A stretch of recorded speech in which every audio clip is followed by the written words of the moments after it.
Nasa 100 tangke ng LPG na kinakalawang na at bagsak di umano sa safety standards ang kinumpiska ng mga tiga-NBI o National Bureau of Investigation.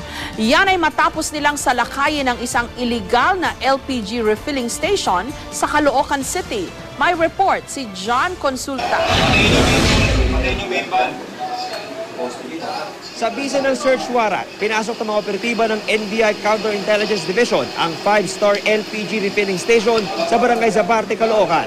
May nagtip daw sa kanila hinggil sa illegal umano nitong operasyon dahil walang permit at gumagamit ng mga tangkeng hindi pasado sa safety standard. Pagpasok ng raiding team, bumungad ang mga tangkeng nakapila para makargahan. Karamihan, puro kalawak. Agad kinumpiska ang may 100 tangke.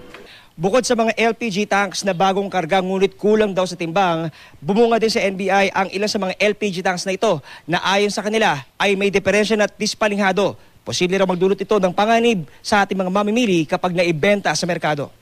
Nakita namin iba-ibang tangke galing sa iba't ibang gas company na defective. Upon examination, nakita namin puro kalawang, iba may butas na at may singaw. So, delikado talaga ito, lalo na ngayon, usong-usong sunog. Delikado ito sa mga bahay. Kahit peligroso, marami pa rin itong parokyano. Ang customer na ito, bumiyahe pa raw mula Bulacan. Tipid ako dito kasi sa kuwa. Sa? Yung mga kuwa ba? Ginamit mo sa bakery, kakatipid ka, hindi ka nabibili sa labas.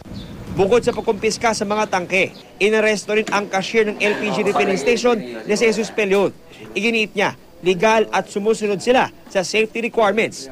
Pero agaw pansin ang hawak niyang sigarilyo at lighter sa loob ng refilling station. Ang nakapaskil na permit, 2009 pa. Hindi naman namin kinakargaan yung pag hindi na pwede. Pagka limbawang may singaw na, hindi naman kinakargaan yun. Ano man yung requirement, di kumpletuhin na lang kung ano yung kulang.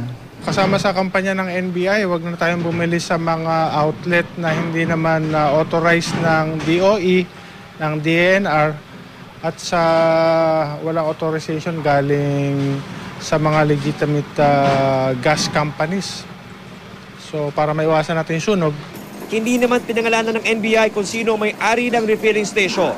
John Consulta, GMA News.